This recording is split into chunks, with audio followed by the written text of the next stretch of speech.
Kamala spent 100 days telling voters, I know it feels like crime and illegal immigration are bad, but fuck your feelings. Look at this chart. Have you seen my "In this house we believe" lawn sign? See, it says right on it, we believe in science. Right, which is why you demanded no one even debate whether COVID could have escaped from the one lab in the one city where they were studying it. How far-fetched. You wear Queers for Palestine t-shirts and masks 2 years after the pandemic ended. And you can't define woman, I mean person who menstruates. You're the teachers' union education party, and you've turned schools and colleges into a joke. Bill Maher turns on his own pick. What's the real story?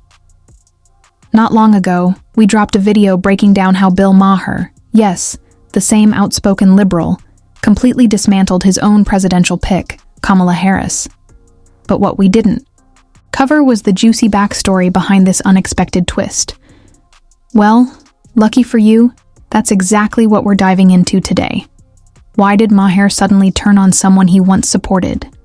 And, brace yourself, why did he actually throw some unexpected praise Donald Trump's way? If you haven't already, make sure to hit that subscribe button so you don't miss out on any of the latest updates.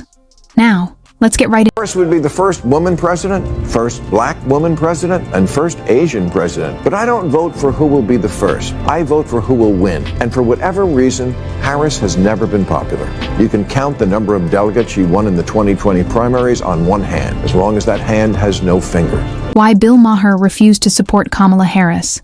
The first and most painfully obvious reason. Kamala Harris was about as popular as a root canal, and not just with conservatives. Even within her own party, enthusiasm was non-existent. But did that stop her campaign team from trying to force-feed her to the public like a bad TikTok trend? Nope. They rolled out every celebrity endorsement they could find. Mindy Kaling, Meghan Markle, Lizzo, hoping star power would somehow make Kamala likable. They staged influencer collaborations, awkward cooking segments, and even had her dancing on camera, as if that was the secret to winning elections. But Maher, in classic fashion, saw right through it, sarcastically noting, because what voters really want is a VP with good TikTok moves. Some argue Harris wasn't popular simply because she had limited time to campaign, as if a few more months would have magically transformed her into a political rock star. Please, that excuse is as weak as her approval ratings. The reality? Even if Joe Biden himself had been the candidate, he likely would have crashed just as hard. Why? Because the Democratic platform at the time was about as appealing as a warm glass of expired milk. Their relentless push for EV mandates, forcing Americans to ditch gas-powered cars whether they wanted to or not. Turns out, not everyone is eager to pay Tesla prices just to virtue signal at a stoplight. And then there was their soft-on-crime approach, where shoplifters strolled out of stores like they were on an episode of Supermarket Sweep. Unsurprisingly, voters weren't thrilled about skyrocketing car prices and criminals getting a free pass. But Harris's lack of popularity wasn't the only reason Maher turned against her. Another major factor? Her sheer incompetence. As vice president, she's been quieter than an electric car. Sometimes life isn't fair. It's not fair that she's not popular. She's intelligent and accomplished, and in fact was put in charge of the border. And look at how... Okay, bad example. Bill Maher's harsh verdict. Kamala Harris wasn't just unpopular. She was ineffective beyond being spectacularly unpopular. Kamala Harris was, according to Bill Maher, shockingly incompetent. And honestly, who could argue? She was handed one of the administration's biggest challenges, the border crisis. And what did she do? Well, we all saw how that played out. Instead of taking decisive action, she treated it like an annoying group project, barely showing up. When she finally visited the border after months of pressure, it felt more like a PR stunt than real leadership. Her grand strategy? Vague speeches about root causes and half-hearted diplomatic visits, including the now infamous moment where she told migrants, "Do not come. If you have any doubts about Maher's criticism, just watch this clip."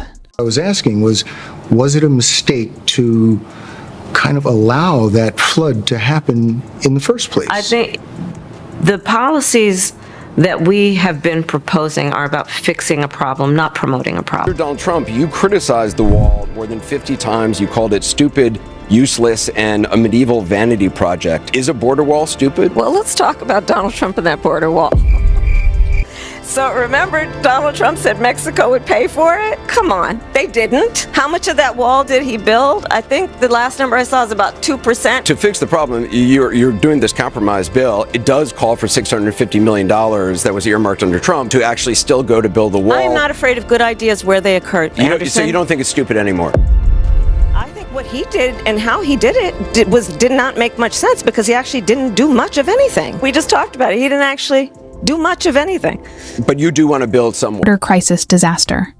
Kamala Harris's leadership to the test, and she failed. Meanwhile, illegal crossings skyrocketed, cities became overwhelmed, and the rest of the country was left wondering, does our so-called border czar even know where the border is? Every time she was pressed on the issue, Harris responded with yet another incoherent word salad. Plenty of filler. Almost no substance. It was like watching a student try to hit a word count on an essay they hadn't studied for. But the border crisis wasn't just a policy failure, it was a test. A preview of what America could expect if Kamala Harris ever had full control of the country. And let's just say, she didn't exactly pass with flying colors. Instead of tackling the problem, she treated it as an inconvenience, dodging responsibility and hoping no one would notice. But people did notice, including Bill Maher. Despite being a liberal, even he couldn't ignore the mess she left behind. And that wasn't the only issue. The third reason Maher took Harris to task? Her dishonesty. Watch as this CNN journalist picks apart her biggest misstep.